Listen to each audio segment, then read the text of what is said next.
voices in the Senate of Stars. The hall of the Orion Assembly glittered like a cathedral of light. Dozens of species filled the chamber, scaled diplomats, silicon-boned scholars, winged emissaries from the storm worlds. They had gathered to discuss war, peace, and myths. The subject of the Terran rumor was raised almost mockingly. A young delegate from the Akrathi clicked his mandibles in derision. "Humans," he spat, his voice dripping with scorn.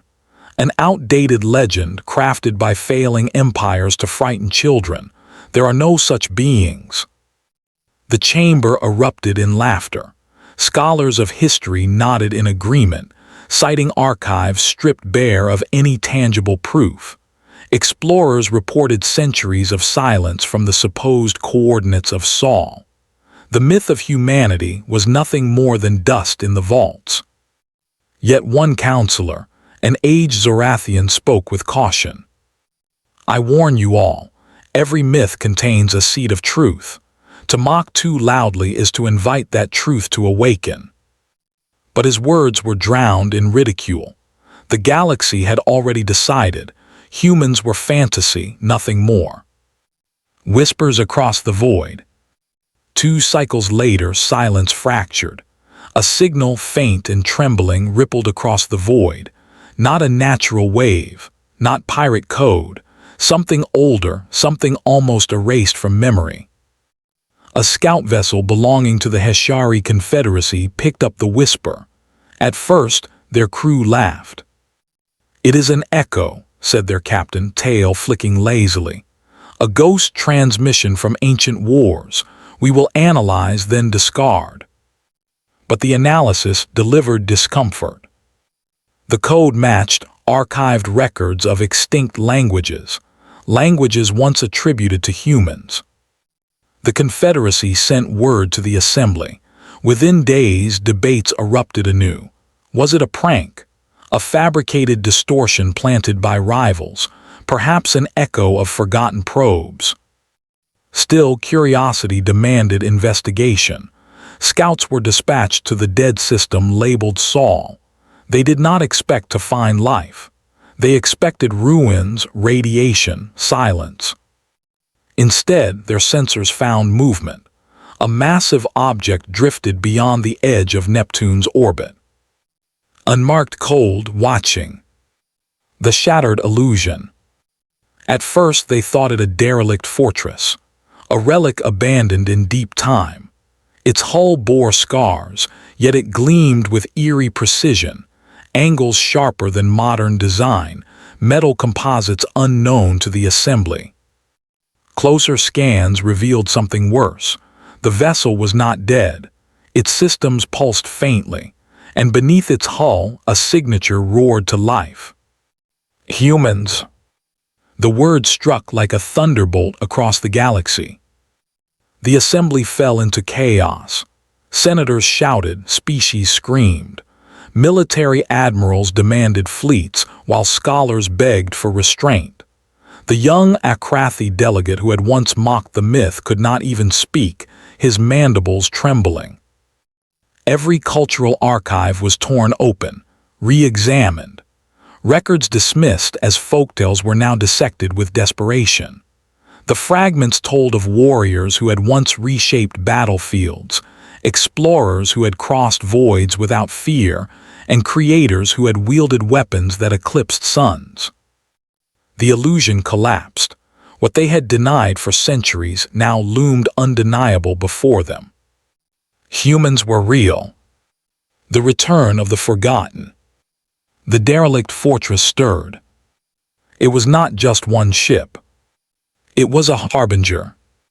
The vessel's hull unfolded like a predator stretching after slumber. Lights bled across its surface, tracing the outline of technologies unseen in eons. Then came the sound, a low resonance across comms, like the growl of a world awakening. "Signal confirmed," whispered the Zorathian elder, his voice cracking. "They are speaking." The humans did not broadcast peace. They did not announce war. They simply existed, and their presence filled every species with primal dread.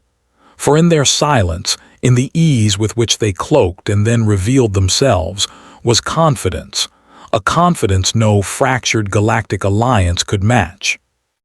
When the humans finally spoke, the words were translated into every tongue. "You forgot us." The galaxy shuddered. Then the fortress moved, and as it advanced, thousands of smaller ships uncloaked, sleek, efficient, silent predators of the void, a fleet the size of nightmares. The forgotten had returned. The day the stars trembled. Battle erupted in panic. A coalition of fleets, hundreds of ships from dozens of empires, hurled themselves at the human formation. Plasma storms ignited. Rail cannons thundered. Quantum torpedoes lanced through the dark. Yet the humans moved like shadows. Their vessels slipped through assaults with impossible precision. Where alien fleets required legions, the humans fought with artistry. Every counterstrike was surgical. Entire dreadnoughts fell silent from a single human salvo. Witnesses described it not as war, but as execution.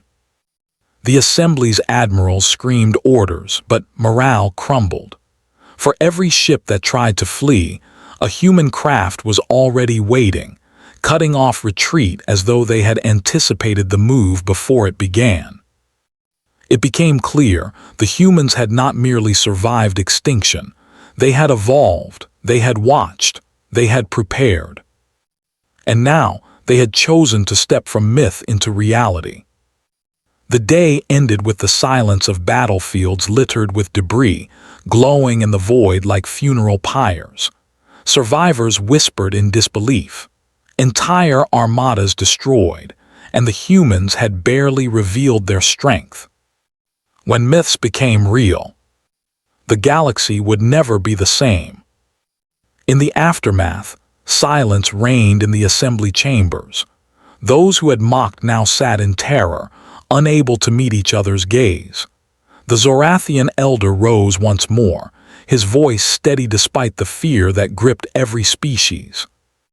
"We denied them, we laughed at their absence, and yet here they are, flesh, steel, and vengeance. We built empires on the comfort of their extinction. That comfort is gone." The assembly knew the truth now. Humans were no longer whispers in archives.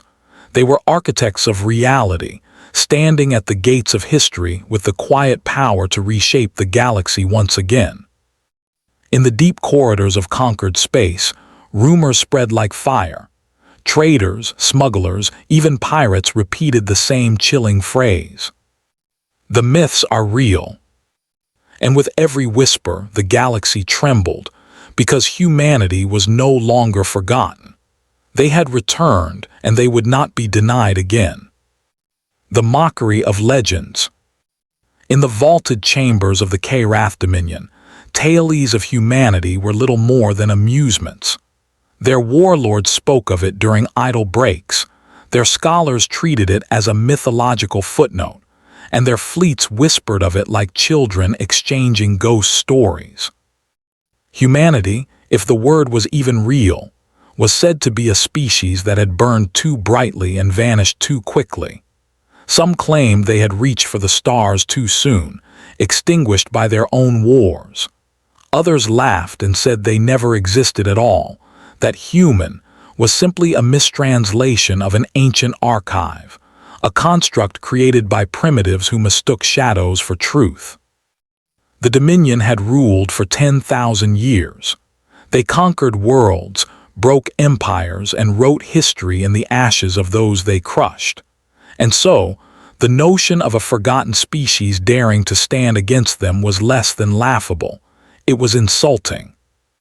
In the War Academy of Durrell, a cadet once asked his tutor if humanity could have been real. The entire hall erupted in laughter. The instructor smirked, replying, "If they existed, cadet, they would already kneel beneath us." The chamber roared, and the myth of humanity was dismissed again, just as it always was. anomaly on the edge of empire. It began as nothing, a faint distortion at the edge of Dominion-controlled space, a sensor ghost, the kind of thing fleet captains ignored. But this ghost did not vanish. It repeated itself, a pulse of radiation wrapped in frequencies too precise to be natural, too deliberate to be dismissed. The Dominion's Intelligence Council studied it, curiosity masking their arrogance. The signal carried structure, buried in patterns older than any known dialect yet familiar in its precision. Some argued it was remnants of a dead empire. Others believed it a trick sent by rival species. But when they traced the signal back, the location was chilling, an uncharted sector long dismissed in historical maps. And within that sector,